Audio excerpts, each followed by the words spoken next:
It is not all in the family. Are you interested in the world of snakes, frogs, turtles, lizards, toads, and salamanders? You probably think of all of these animals as one big creepy family. In fact, they are not. Snakes, turtles, and lizards are all reptiles. Frogs, toads, and salamanders are all amphibians. Read on to discover the differences. If you are stumped, read on. Amphibians have skin that must be kept wet. If you touch the skin, it feels slimy. This is because amphibians live near water. They lay their eggs in water because the eggs have no shell. Reptiles, on the other hand, have dry skin that is covered with scales. Their eggs have a tough covering. These eggs can be laid on land. If you are still baffled or confused about these animals, read about them in a reference book, such as an encyclopedia. The next time you are at a zoo, look them up. A zoo exhibit has live animals that you can see up close. The display gives facts about the animals. And remember, it is not a crime to ask questions. Zoo workers like to share what they know.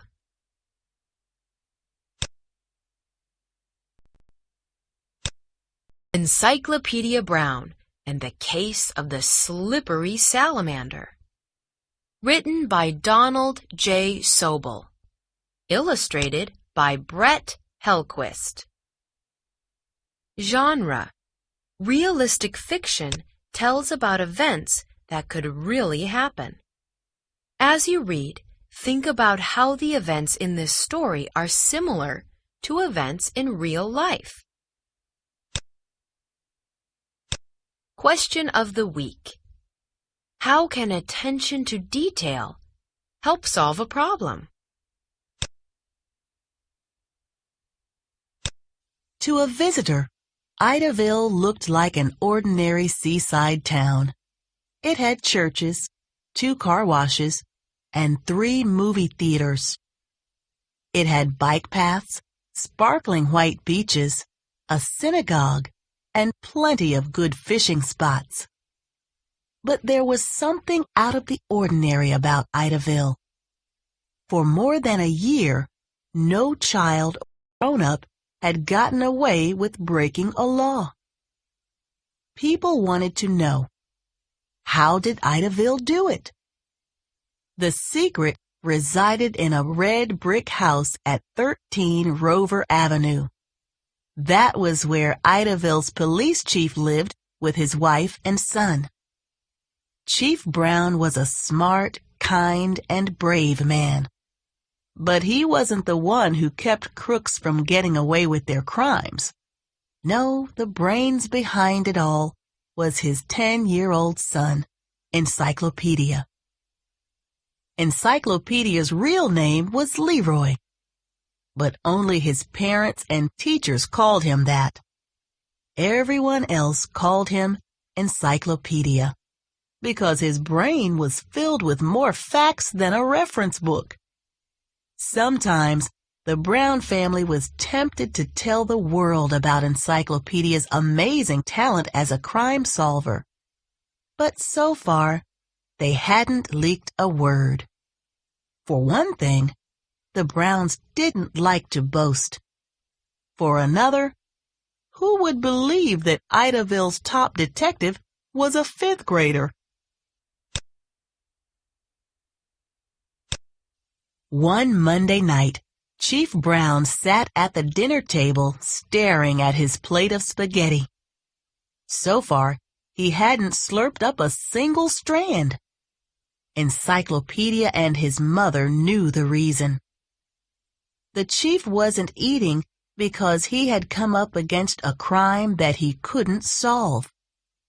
Encyclopedia waited for his dad to tell him about the case. Whenever Chief Brown was stumped, Encyclopedia cracked the case for him, usually by asking just one question. At last, Chief Brown looked up.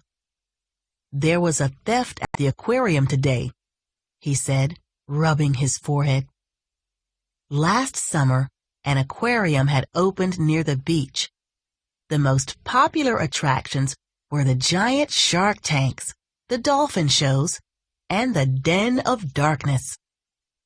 The Den of Darkness was a huge indoor exhibit of reptiles and amphibians.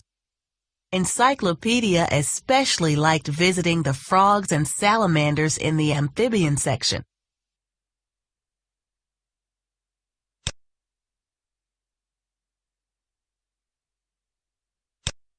"I hope the great white sharks weren't stolen," Mrs. Brown said with a smile. "That would certainly take a bite out of business." Chief Brown shook his head. "It wasn't the sharks." Encyclopedia put down his fork and listened carefully as his father explained that Fred, a tiger salamander, had been stolen. "Fred was shipped to the aquarium only 2 days ago," Chief Brown said. "He was being kept apart from the other animals until the officials were sure he was healthy. If he got a clean bill of health, he was to go on display next month." "Do you have any clues, dear?" Mrs. Brown asked. The chief frowned. "Not many. All we know is that the salamander disappeared this morning, sometime between 10:30 and 11:45. "Why would someone steal a salamander?" Mrs. Brown wondered.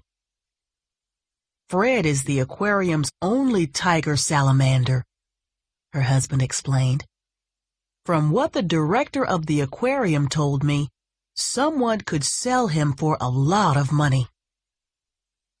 "Really?" Mrs. Brown's eyes widened. "Do you think a visitor might have stolen him?"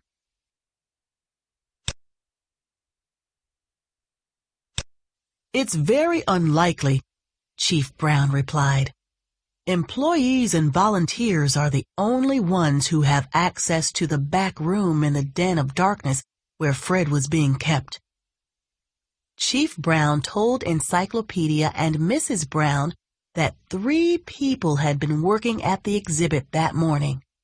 Mrs. King, who volunteered at the aquarium every Monday, Sam Main, the man in charge of cleaning and maintaining the exhibits, and Dr. O'Donnell, an expert on reptiles and amphibians. "Did you question the 3 of them?" Mrs. Brown asked. The chief nodded. Dr. O'Donnell spent the morning examining a new crocodile from Australia. Sam Main told me he was busy cleaning out exhibits and feeding some of the lizards. Several people saw him working," Chief Brown added, "so it looks like he's telling the truth." "What about Mrs. King?" his wife prodded.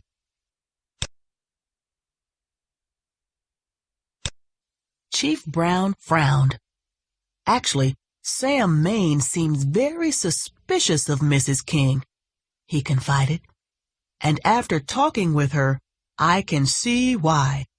Mrs. King is fascinated with salamanders." "Fascinated with salamanders?" Mrs. Brown echoed. The chief nodded again.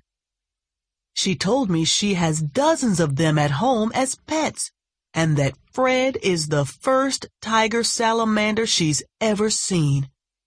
He shook his head. "Mrs. King does seem odd. She thinks salamanders are sacred creatures with magical powers." Encyclopedia spoke up. "In ancient times, people used salamanders for medicine. They also believed that salamanders could eat fire and live in flames." "Maybe Fred wasn't stolen for money," Mrs. Brown said thoughtfully.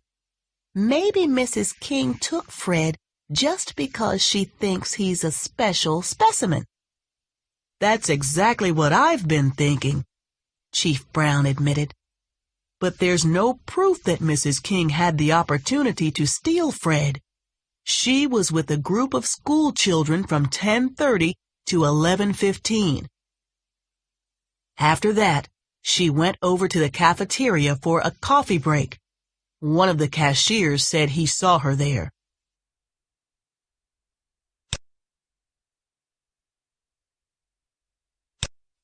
Chief Brown sighed with frustration.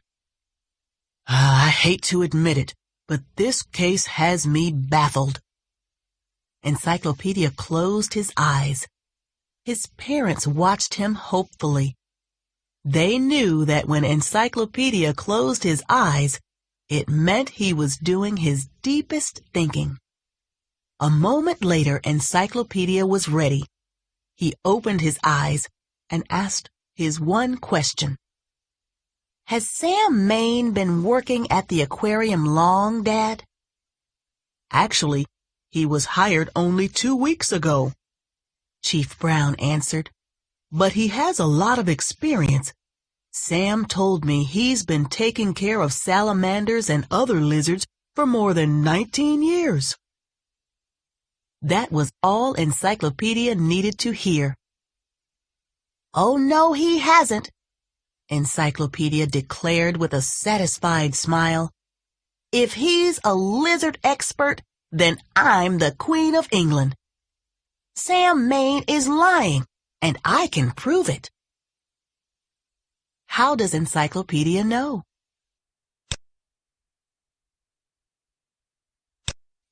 Solution to the case of the slippery salamander. Encyclopedia knew that Sam Main was lying because he told Chief Brown he'd been taking care of salamanders and other lizards for more than 19 years. Anyone who'd been taking care of salamanders for that long would know that salamanders are not lizards. They are classified as amphibians. Lizards are classified as reptiles. Sam Main admitted stealing the valuable new tiger salamander that morning. After he returned Fred to the aquarium, he was fired from his job as caretaker.